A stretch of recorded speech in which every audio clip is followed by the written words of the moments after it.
Hello guys, umeze mute? Ni umuhungu wanyu Left Hand ugarutse.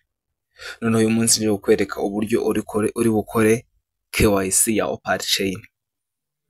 Iyi mining nababwiye ko imeze nka Sidra. Kandi murabizi ko Sidra umuntu utarakoze KYC mu minsi ya mbere igikunda byahise byanga. Rero ikintu usabwa kano kanya nukuza muri iyi mining ugasubmitinga ibintu byawe bakazakwemera KYC. Urabona ko ngiye bayinyemereye nyine muri account yanjye. Account yanjye urabona ko ngi KYC bamaze kwinyemerera kera. KYC verified. Your KYC have been verified successfully. Nyine KYC yawe yamaze gukorwa, byararangiye, ibintu byose bimeze neza. Ubwo nawe rero ikintu usabwa kano kanya nukunkurikira kugeza video urangiye, ubundi ukareba uburyo neza babikora, nawe ukagira ute ukagenda ukajya gukora KYC. Twagiye. Niba wari ubwa mbere ugeze kuri ino channel, kora subscribe. Niba wasanzwe warakoze subscribe, ihita ukanda kuri like kugira ngo video zanjye zigere no ku bantu benshi. No muri comment wandikemo ikibazo wagize muri video, ikibazo wagizemo. Noneho abantu muwagize hano bwa mbere mutabonye video y'uburyo bufungura mo account, shyira muri comment link yayo. Twagiye sasa. Uraza ufungure iyi application yawe. Nurangiza uhituze hano hari utudomo uturongo dutatu hano muri Opal Chain. Nurangiza abariho uza wikandire. Numara kwakanda itaza tuno tuntu ituze ukande kuri kano kanditseho KYC Portal. Mu murabibona. Nurangiza utegereze ko kiloadinga. Mining rwose muyikurikize. Ise haza hano hantu. Urabona ahantu haje ngo first name na last name. Reba ya mazina yawe ari kwiranga muntu. Iri ribanza uhita kwandika irikurikiraho. Nje impamvu ndimo nandikamo Left Tech ntago ariyo mazina yanjye, nukugira mbereke gusa. Hariya niba witwa wenda Ihimbazwe Korodina, hejuru andika Ihimbazwe, munsi wandikamo Korodina. Gutyo niba witwa Karikumuti, gutyo ari byo wandikamo. Birthday urahita wandikamo nyine amatariki wavukiyeho ya nyayo ari kwiranga muntu. Ntagire umuntu ujya kubikinisha ngo kwandika ibitari bya nyabyo kuko byazamugora nyuma. Ngiye ndimo ndaberekera hano. Nurangiza hano igihugu urahita uza wandika mu Rwanda, igihugu wavukiyemo nyine u Rwanda. Hano ha nimero urahita wandikamo nimero yawe.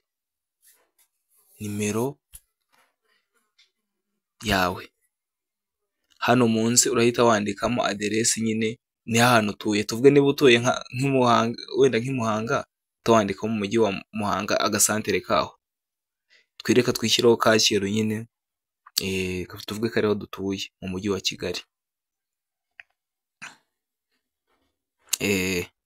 Noneho zip code mu Rwanda nta ma zip code tugira. Hano urahita wandikiramo 04 cyangwa 05. Uhita uza kano kantu yuko kubangamiye urakimura nta birenze. Uhita ukanda hano handitse ngo next. Niho murahabona next. Niho uri buhita ukanda.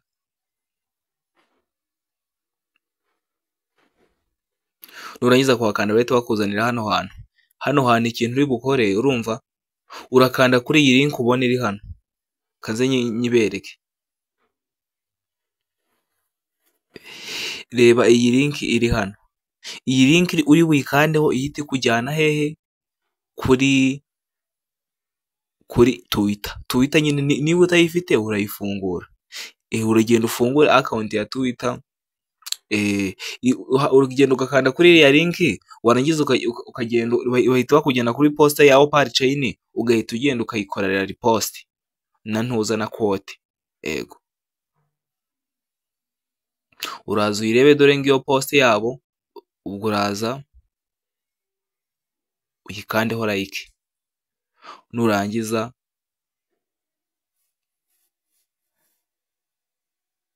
urayikandaho like.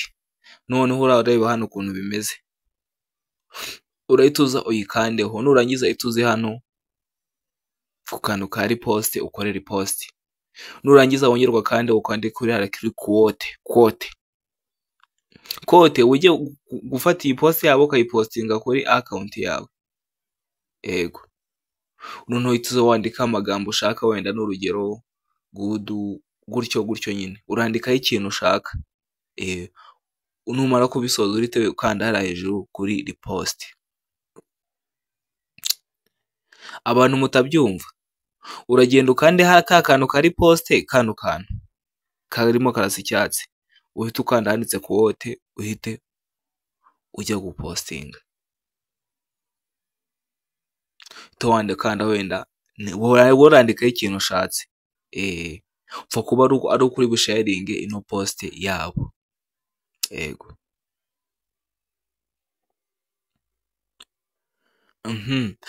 abantu nizere ko mwabyumvise, ngiye kuko abasubiramo bwa nyuma. Ngiye kuko abasubiramo bwa nyuma.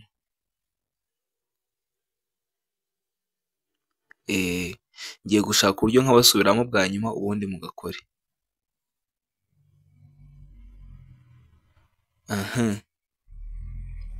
Uraza ujye kuri poste yabo,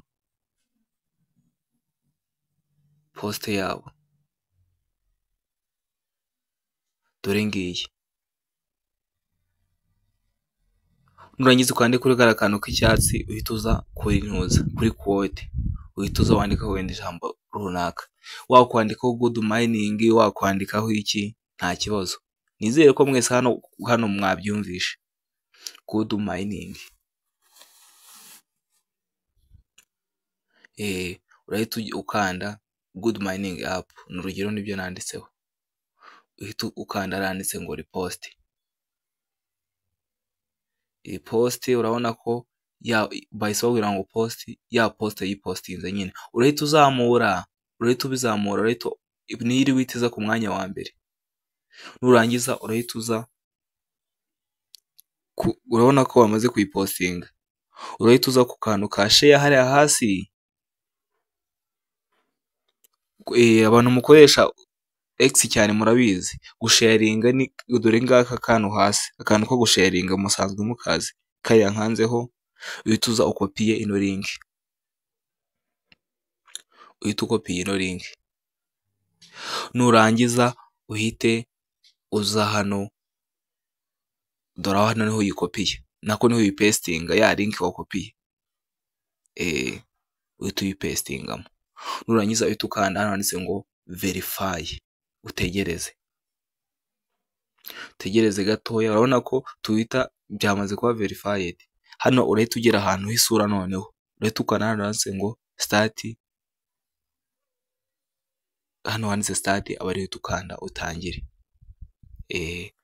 Hano niho hanyaho, naho hanagora cyane. Wowe icyo usabwa, niba bakubwiye ngo look left ureba ibumoso, look right ureba gutyo nyine, aho bakubwiye ureba niho ureba nyine. Ego warangiza wamara kubisoza byose uhita iyo umaze kuzoza isura babikubwiye, tukana handitse ngo submit application. Hano nashyize akantu kakaziga, mwe murahabona. Hano ndimo nashyira akantu kakaziga handitse ngo submit your application. Just ntago bigoye cyane, ndetse hari ahantu ho kuverify isura niho hagora, ukanda kuri start ubundi ugakurikiza amategeko.